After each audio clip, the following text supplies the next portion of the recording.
അമേരിക്കയുടെ അധിക തീരുവ പ്രശ്നം കേരളത്തെ സാരമായി ബാധിക്കുമെന്ന് മുഖ്യമന്ത്രി പിണറായി വിജയൻ. കേരളത്തിൽ നിന്ന് കാർഷികോൽപ്പന്നങ്ങളും സമുദ്രോൽപ്പന്നങ്ങളും അടക്കം ഇറക്കുമതി ചെയ്യുന്ന പ്രധാന രാജ്യമാണ് അമേരിക്ക.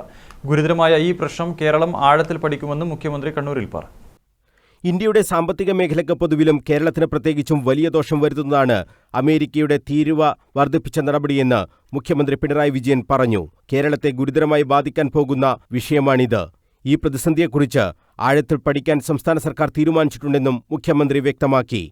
ഇന്ത്യയുടെ സാമ്പത്തിക മേഖലയ്ക്ക് പൊതുവിലും കേരളത്തിന് പ്രത്യേകിച്ചും വലിയ ദോഷം വരുത്തുന്നതാണ് അമേരിക്ക തീരുവ വർദ്ധിപ്പിച്ച നടപടി. കേരളത്തിൽ നിന്നുള്ള കയറ്റുമതി ഉൽപ്പന്നങ്ങളെ സാരമായി ഇത് ബാധിക്കും. കേരളത്തിന്റെ കാർഷികോൽപ്പന്നങ്ങൾ ഏറ്റവും അധികം ഇറക്കുമതി ചെയ്യുന്ന രണ്ടാമത്തെ രാജ്യമാണ് അമേരിക്ക.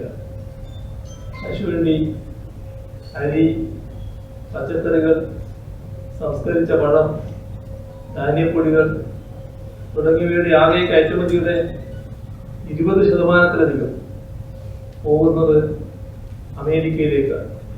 ഭൂവിനിയോഗ വകുപ്പ് തദ്ദേശ സ്വയംഭരണ സ്ഥാപനങ്ങൾക്കായി നടത്തുന്ന സമുചിത വിള നിർണയ പദ്ധതിയുടെ സംസ്ഥാനതല ഉദ്ഘാടനവും land resource information system website പ്രകാശനവും നിർവഹിച്ച് സംസാരിക്കുകയായിരുന്നു മുഖ്യമന്ത്രി. സർവേ നമ്പർ അടിസ്ഥാനത്തിലുള്ള അഞ്ചരക്കണ്ടി പഞ്ചായത്ത് വിള ഭൂപടവും കണ്ണൂർ ജില്ലയുടെ പുതുക്കിയ ലാൻഡ് റിസോഴ്സ് ഇൻഫർമേഷൻ സിസ്റ്റവും മുഖ്യമന്ത്രി പ്രകാശനം ചെയ്തു. കേരളത്തിന്റെ മണ്ണിന്റെയും ജലസ്രോതസ്സുകളുടെയും സമ്പന്നത പാഴാക്കാതെ കൂടുതൽ മെച്ചപ്പെട്ട ഉൽപ്പാദനശേഷിയിലേക്ക് കാർഷിക മേഖലയെ നയിക്കുന്നതിനുള്ള പദ്ധതികൾ ആവിഷ്കരിക്കണമെന്ന് മുഖ്യമന്ത്രി പറഞ്ഞു. പദ്ധതികൾ കർഷകർ ഗൗരവത്തോടെ കാണണം. ഓരോ പ്രദേശത്തിന്റെയും മണ്ണിന്റെ സ്വഭാവം, ജലലഭ്യത, കാലാവസ്ഥാ വ്യതിയാനങ്ങളുടെ സാധ്യതകൾ എന്നിവ ശാസ്ത്രീയമായി പഠിച്ച് ഏറ്റവും അനുയോജ്യമായ വിള ഏതെന്ന് കർഷകർക്ക് കൃത്യമായി നിർദ്ദേശിക്കാൻ ഉപകാരപ്രദമാകുന്ന പദ്ധതികളാണ് ആവിഷ്കരിച്ചിട്ടുള്ളതെന്നും മുഖ്യമന്ത്രി വ്യക്തമാക്കി. മന്ത്രി രാമചന്ദ്രൻ കടന്നപ്പള്ളി ചടങ്ങിൽ അധ്യക്ഷത വഹിച്ചു. പാനൂർ സെമി ക്രിട്ടിക്കൽ ബ്ലോക്കിന്റെ ജലപരിപാലന report Sajalam Kannur corporation mayor Muslih Madathil പ്രകാശനം ചെയ്തു. Panoor block panchayat president A Shailaja report ഏറ്റുവാങ്ങി. ഓമല്ലൂർ നെന്മേനി സമുചിത വിളനിർണയ റിപ്പോർട്ട് പ്രകാശനം മന്ത്രി രാമചന്ദ്രൻ കടന്നപ്പള്ളി നിർവഹിച്ചു.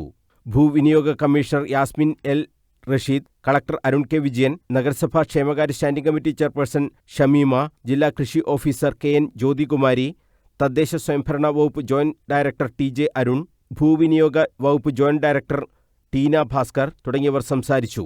News bureau, Kannur.